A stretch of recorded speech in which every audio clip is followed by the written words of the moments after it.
नमस्कार, राज्यसभा टीवी के इस खास कार्यक्रम में आपका स्वागत है। मैं हूं आपके साथ अमृता चौरसिया। 19वीं शताब्दी के महान समाज सुधारकों में स्वामी दयानंद सरस्वती का नाम बेहद ही आदर और सम्मान के साथ लिया जाता है। जिस समय भारत में चारों ओर पाखंड, अंधविश्वास और सामाजिक कुरीतियों का बोलबाला था, उस समय महान देशभक्त और निडर सन्यासी स्वामी दयानंद सरस्वती ने इन सबके खिलाफ जमकर आवाज उठाई। उन्होंने देश में फैली कुरीतियों को दूर करने के लिए पाखंड खंडनी पताका फहराकर पोंगा पंथियों को चुनौती दी, तो जाति प्रथा को तोड़ने और विधवा विवाह का समर्थन कर समाज में एक नई अलख जगाई। वेद के महत्व को स्थापित करने के साथ ही उन्होंने एक ऐसे समाज की स्थापना की जिसके विचार सुधारवादी और प्रगतिशील थे, जिसे उन्होंने आर्य समाज के नाम से पुकारा। गुजरात में जन्मे स्वामी दयानंद सरस्वती शिक्षा से लेकर समाज उत्थान के तमाम कार्यों के चलते एक सन्यासी योद्धा कहलाए। वे स्वामी जी ही थे जिन्होंने स्वराज का नारा दिया, जिसके बाद में लोकमान्य तिलक ने इसे आगे बढ़ाया। स्वामी जी हमेशा अपने उद्देश्यों के जरिए युवाओं को देश प्रेम और देश की स्वतंत्रता के लिए मर मिटने की प्रेरणा देते रहे। उन्होंने जीवन भर हिंदी भाषा का प्रचार किया। उनका कालजयी ग्रंथ सत्यार्थ प्रकाश वैचारिक क्रांति का महान शंखनाद है। स्वामी दयानंद सरस्वती अपने महान व्यक्तित्व एवं विलक्षण प्रतिभा की वजह से जनमानस के हृदय में आज भी विराजमान है।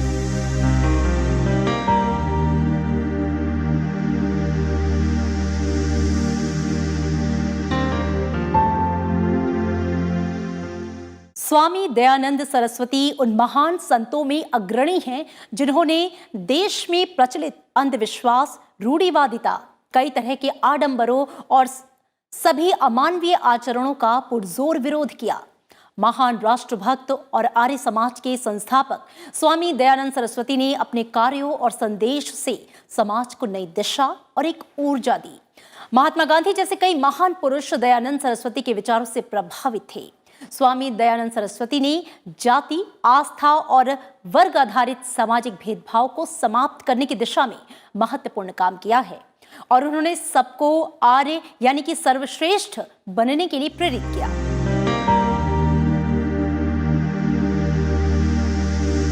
उन्नीसवीं शताब्दी में जब हम अपनी संस्कृति और आस्था को पश्चिमी संस्कृति के सामने कमतर समझते थे, तब एक ऐसे महापुरुष का अवतरण हुआ जिन्होंने हमें आत्मसम्मान और पुनर्जागरण का मार्ग दिखाया।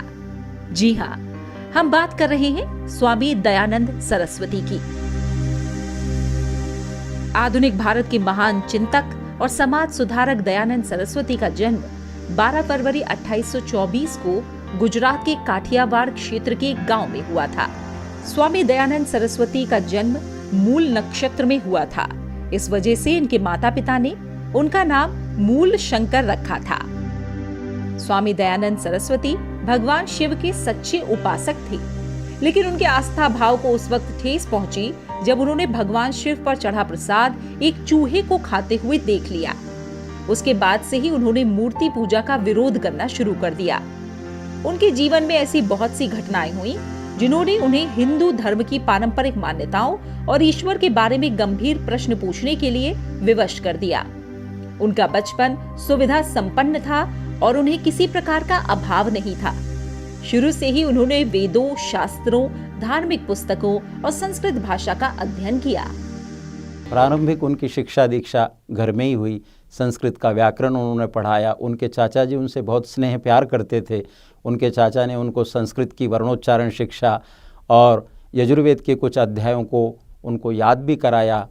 और इस तरह से जब उन्होंने कहा कि नहीं, मैं और आगे कुछ ग्रंथों का स्वाध्याय करना चाहता हूँ, इस सच्चे शिव को, ईश्वर को प्राप्त करना चाहता हूँ, तो इसलिए उन्होंने फिर बाद में चल कर के घर छोड़ दिया।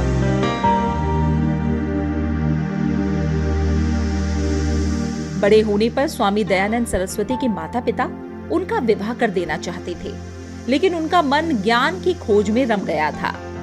1846 में उन्होंने अपना घर बार छोड़ दिया और अगले 25 साल तक उन्होंने हिमालय की पहाड़ियों में भटकते, ज्ञानार्जन करते और अपने गुरु की सेवा करते हुए बिताए। उन्होंने योग विद्या और शास्त्र ज्ञान श्री विरजानंद से प्राप्त किया था। उनके गुरु विरजानंद ने उन्हें समाज में व्याप्त कुरीति, अन्याय और अत्याचार के विरुद्ध कार्य करने और आम जनगण में जागरूकता फैलाने को कहा। सन्यासी वो इसलिए बने क्योंकि उनके जीवन में एक घटना घटती है। उनकी जो चाचा थे, जिनसे उन्होंने संस्कृत पढ़ा है, व्याकरण पढ़ा है, और चाचा से वो बहुत स्नेह प्यार करते थे। उनकी बहन की मृत्यु को देखा उन्होंने, हैजे की वजह से उनकी बहन और चाचा की मृत्यु को जब देखा तो उन्होंने सोचा कि एक न एक दिन मुझे भी इस संसार से ऐसे ही जाना पड़ेगा। और माता पिता तो चाहते थे कि बालक मूलशंकर का विवाह कर दिया जाए, पर मूलशंकर ने कहा कि नहीं, मैं सच्चे शिव को खोजना चाहता हूँ। और इसी घटना की वजह से वो सच्चे शिव को प्राप्त करने के लिए घर से निकल पड़े, योगियों से मिले, और ऐसे सोचते खोजते खोजते स्वामी पूर्णानंद सरस्वती दाक्षिणात्य एक विद्वान थे, उनसे वो मिले तो उन्होंने बालक मूलशंकर को दीक्षा दी और मूलशंकर का नाम दयानंद सरस्वती रखा। दयानंद सरस्वती ने 10 अप्रैल 1875 को आर्य समाज की स्थापना की। इसका मकसद देश में रूढ़ियों, कुरीतियों, आडंबरों, पाखंडों से मुक्त एक नए स्वर्णिम समाज की स्थापना करना था। आर्य समाज के जरिए उन्होंने समाज सुधार के काम को आगे बढ़ाया। देखते ही देखते देश भर में इसकी शाखाएं खुल गईं। वेदों का प्रचार करने के लिए उन्होंने पूरे देश का दौरा किया और लोगों को वेदों की महत्ता के बारे में बताया। स्वामी जी ने धर्म परिवर्तन कर चुके लोगों को फिर से हिंदू बनने की प्रेरणा देकर शुद्धि आंदोलन चलाया। 1886 में लाहौर में स्वामी दयानंद के अनुयायी लाला हंसराज ने दयानंद एंग्लो वैदिक कॉलेज की स्थापना की थी। हिंदू समाज को इससे नई चेतना मिली और अनेक संस्कारगत कुरीतियों से छुटकारा मिला। दयानंद सरस्वती एकेश्वरवाद में विश्वास करते थे। उन्होंने जातिवाद और बाल विवाह का विरोध किया और नारी शिक्षा के साथ ही विधवा विवाह को प्रोत्साहित किया। समाज सुधार के साथ ही दयानंद सरस्वती ने अंग्रेजों के खिलाफ भी कई अभियान चलाए। उन्होंने ही कहा कि भारत भारतीयों का है। उन्होंने अपने प्रवचनों के जरिए भारतवासियों को राष्ट्रीयता का उपदेश दिया और भारतीयों को देश पर मर मिटने के लिए प्रेरित करते रहे। गुरु से जब दक्षिणा मांगी गुरु ने, तो यही कहा था कि दयानंद ने कहा मेरे पास तो गुरुजी कुछ भी नहीं है। थोड़ी सी लौंग लेकर के जब गए तो विरजानंद ने कहा कि बालक दयानंद, मैंने तुम्हें इसलिए नहीं पढ़ाया कि थोड़ी सी लौंग दे करके और तुम सोचो कि मेरा सारा तुम ऋणों से ऋण हो सकोगे। इस देश के अंदर अज्ञान, अविद्या, अंधकार फैला हुआ है। समाज के अंदर अनेक प्रकार की कुरीतियां हैं। लोग वेदों को भूल चुके हैं, भारत की संस्कृति को भूल चुके हैं, वैदिक संस्कृति को भूल चुके हैं। तो दयानंद ने कहा गुरुजी आप क्या चाहते हो? तो बोले तुम अपना सारा जीवन इस देश के, राष्ट्र के उद्धार के लिए समर्पित कर दो। और तथास्तु कह करके दयानंद ने गुरु की आज्ञा का पालन करते हुए और इस देश के अंदर आर्य समाज की स्थापना की। 1875 में मुंबई के गिरगांव प्रांत के काकड़वाड़ी इलाके में। दयानंद सरस्वती ने अपने विचारों के प्रचार के लिए हिंदी भाषा को अपनाया। उनकी सभी रचनाएं और सबसे महत्वपूर्ण ग्रंथ सत्यार्थ प्रकाश मूल रूप में हिंदी भाषा में लिखा गया। दयानंद सरस्वती धार्मिक संकीर्णता और पाखंड के विरोधी थे। इस वजह से कुछ लोग उनसे शत्रुता भी करने लगे। इन्हीं में से किसी ने 1883 में स्वामी दयानंद सरस्वती को दूध में कांच पीसकर पिला दिया। इससे उनका 30 अक्टूबर 1883 को अजमेर में निधन हो गया। दयानंद सरस्वती सामाजिक और आध्यात्मिक सुधार के निर्भीक योद्धा थे। उन्होंने शैक्षिक और सामाजिक सुधार, विशेषकर महिला सशक्तिकरण और अस्पृश्यता उन्मूलन के लिए प्रभावशाली उपाय किए। उनका कार्य आज भी भारतीय समाज और पूरे विश्व के लिए बेहद ही प्रासंगिक है।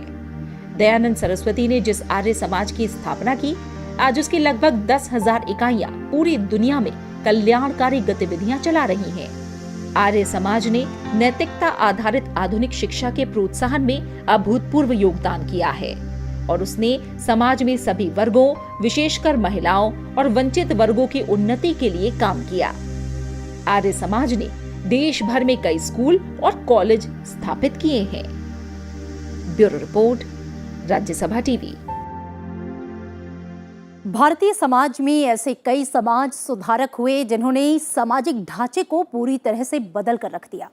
ऐसे ही समाज सुधारकों में एक हैं आर्य समाज के संस्थापक और महान समाज सुधारक स्वामी दयानंद सरस्वती, जिन्होंने समाज में मौजूद अंधविश्वास और रूढ़ियों को खत्म करने में अहम योगदान दिया। उन्होंने बाल विवाह, सती प्रथा, विधवा विवाह जैसी सामाजिक कुरीतियों को दूर करने का काम किया। आर्य समाज के प्रवर्तक और प्रखर सुधारवादी स्वामी दयानंद सरस्वती ने जहां भारतीय समाज को पिछड़ेपन से दूर करने का आह्वान किया, वहीं ज्ञान के लिए संस्कृत भाषा का भी प्रयोग किया, जो ये दर्शाता है, ये दिखाता है कि वो नए और पुराने में सामंजस्य बनाकर रखते थे। स्वामी दयानंद सरस्वती भारत के महान चिंतक और निर्माता थे। 19वीं सदी के मध्य में भारत में पुनर्जागरण और सुधार आंदोलनों की शुरुआत जिन जिन क्षेत्रों में हुई, उसमें स्वामी दयानंद सरस्वती की भूमिका अतुलनीय थी। दरअसल 19वीं सदी के सामाजिक, धार्मिक और सांस्कृतिक आंदोलनों में दयानंद सरस्वती स्वयं एक आंदोलन थे। शिक्षा का प्रसार, कुप्रथाओं और कुरीतियों के निवारण, स्त्री और पिछड़ों की शिक्षा, स्वदेशी राष्ट्रीयता के विकास, रूढ़िवादिता को खत्म करने और अपनी संस्कृति के प्रति गर्व के भाव को जगाने के लिए जो ठोस काम स्वामी दयानंद सरस्वती ने 150 साल पहले किया, वो आज तक कोई व्यक्ति या संगठन नहीं कर पाया। स्वामी दयानंद सरस्वती ने जीवन भर समाज में फैली सामाजिक कुरीतियों और अंधविश्वासों के प्रति लोगों को जागृत करने का काम किया। उन्होंने जन्म के आधार पर जाति व्यवस्था का विरोध करते हुए कर्म के आधार पर जाति व्यवस्था बनाने पर जोर दिया। स्वामी दयानंद ने दलितों के उद्धार, स्त्रियों की शिक्षा, बाल विवाह निषेध, सती प्रथा और विधवा विवाह को लेकर समाज में क्रांति पैदा की। दयानंद सरस्वती का मानना था कि तीर्थ एक अच्छे कार्यों के लिए, सत्य बोलने के लिए और ज्ञान प्राप्त करने के लिए है, न कि पूजा और कर्मकांड के लिए। वे जातिवाद के भी विरोधी थे। वे जन्म से जाति यानी ब्राह्मण, क्षत्रिय, वैश्य या शूद्र की उत्पत्ति को सत्य नहीं मानते थे। उनका मानना था जो धर्म, शास्त्रों और वेदों का ज्ञान प्राप्त करेगा वही ब्राह्मण कहलाएगा। उन्होंने छुआछूत को भारतीय समाज का सबसे बड़ा दोष माना। दयानंद सरस्वती ने बताया कि पर्दा प्रथा, बाल विवाह, सती प्रथा, बलि प्रथा आदि को कहीं भी वैदिक साहित्य में मान्यता प्राप्त नहीं है और ये गलत है। वे जीवन भर इसका विरोध करते रहे। उन्होंने वैदिक काल के सामाजिक ढांचे के आधार पर समाज में स्त्रियों को उच्च स्थान दिलाने का प्रयास किया। उनका मानना था कि समाज में स्त्रियों का समान अधिकार होना चाहिए। स्वामी दयानंद सरस्वती ने तो यहाँ तक कहा कि वेदों के अध्ययन का अधिकार स्त्रियों को भी उतना ही है जितना पुरुषों को। स्वामी दयानंद सरस्वती का मुख्य उद्देश्य वैदिक धर्म और संस्कृति की पुनर्स्थापना थी। उन्होंने वेदों की श्रेष्ठता का दावा किया और वेदों के आधार पर ही हवन, यज्ञ, मंत्रोच्चारण, कर्म आदि पर बल दिया। उनका मानना था कि ईश्वर निराकार है, इसीलिए मूर्ति पूजा निरर्थक है।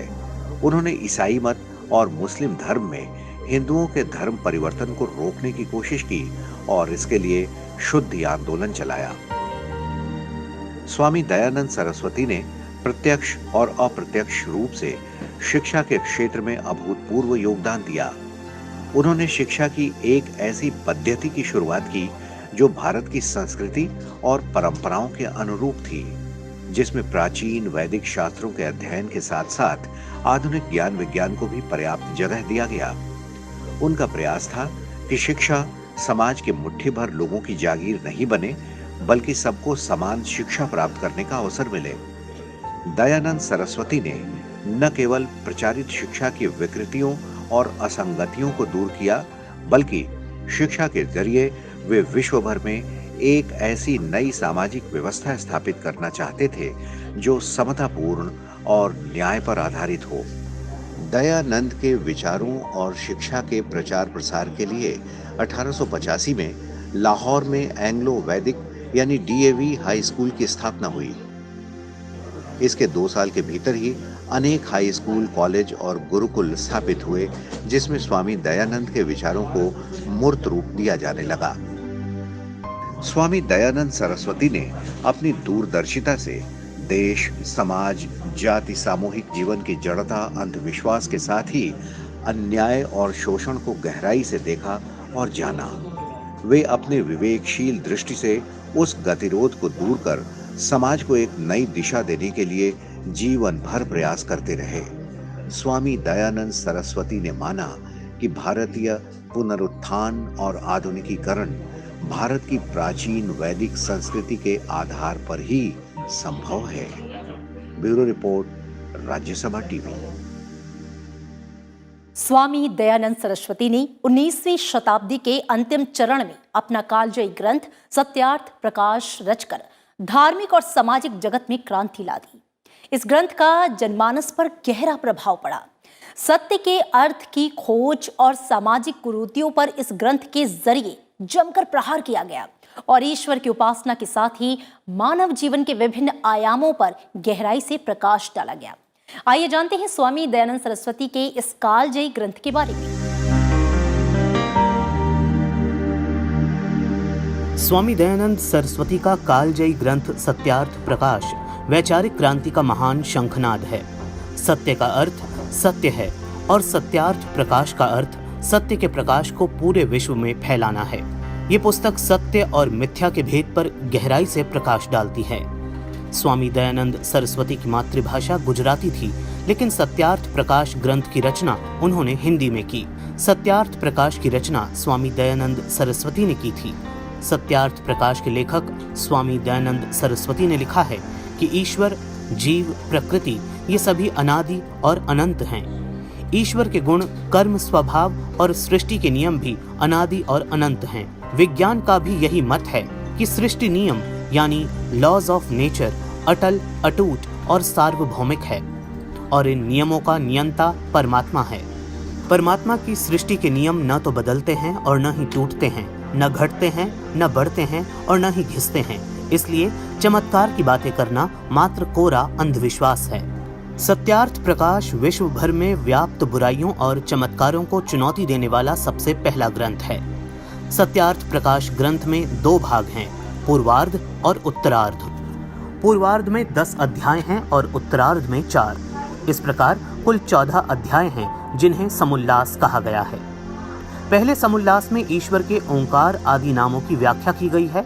दूसरे में संतानों की शिक्षा, तीसरे समुल्लास में ब्रह्मचर्य, पठन पाठन व्यवस्था, सत्यासत्य ग्रंथों के नाम और पढ़ने पढ़ाने की रीति, चौथे समुल्लास में विवाह और गृह आश्रम का व्यवहार, 5वें में वानप्रस्थ और संन्यासाश्रम की विधि, छठे समुल्लास में राजधर्म, 7वें में वेदेश्वर विषय, 8वें समुल्लास में जगत की उत्पत्ति, स्थिति और प्रलय, 9वें में विद्या, अविद्या, बंध और मोक्ष की व्याख्या की गई है।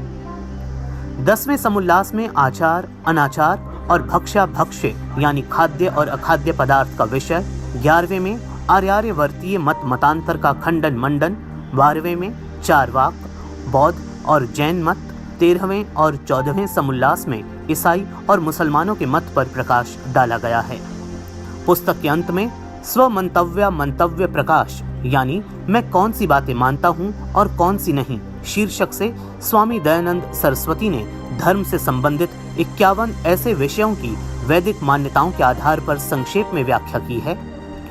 उनका चिंतन मूल रूप से वेद पर आधारित था, जो अपने उद्भव काल से ही स्वप्रमाणित, चिरंतन और शाश्वत समझे जाते रहे हैं। स्वामी दयानंद सरस्वती ने ही वेदों की ओर लौटों का नारा दिया था। महर्षि दयानंद का सबसे जो अमर ग्रंथ Satyarth Prakash, light of truth है, जिसमें 14 समुल्लास हैं, उसमें महर्षि दयानंद ने बहुत सारे ग्रंथों का अध्ययन किया। लगभग मैं समझता हूँ 3-4 हज़ार ग्रंथों का अध्ययन करने के बाद जो निष्कर्ष निकाला महर्षि दयानंद ने, उसके बहुत सारे चैप्टर्स आप पढ़ेंगे, समुल्लास पढ़ेंगे तो पहले ही समुल्लास में जो आज भारत के समाज में सबसे बड़ी, विश्व समाज में सबसे बड़ी जो बात आ रही है, ईश्वर के बारे में, गॉड के बारे में लोग जानना चाहते हैं कि ईश्वर का सच्चा स्वरूप क्या है। कोई शंकर कहता है, कोई विष्णु कहता है, कोई रुद्र कहता है। इन सब नामों की व्याख्या महर्षि दयानंद ने पहले ही समोल्लास में दी कि भाई ईश्वर तो एक ही है, सच्चिदानंद स्वरूप, जिसका वेदों के अंदर वर्णन आया है कि वो निराकार है, सर्वशक्तिमान है, अजर है, न तस्य प्रतिमा अस्ति, एकम सद विप्रा बहुधा वदंती। सत्यार्थ प्रकाश ने अंधविश्वास, कुरीतियों, मूर्ति पूजा, अवतारवाद, बहुदेववाद, श्रद्धा, तीर्थाटन पर जमकर प्रहार किया ही, इसके साथ साथ स्वाधीनता की रणभेरी भी बजाई। अपने इतिहास पर गर्व के भाव उत्पन्न किए, अपनी परंपरा के प्रति आस्था और संस्कृति के प्रति विश्वास जगाया। स्वदेशी का मंत्र जनमानस में फूंका।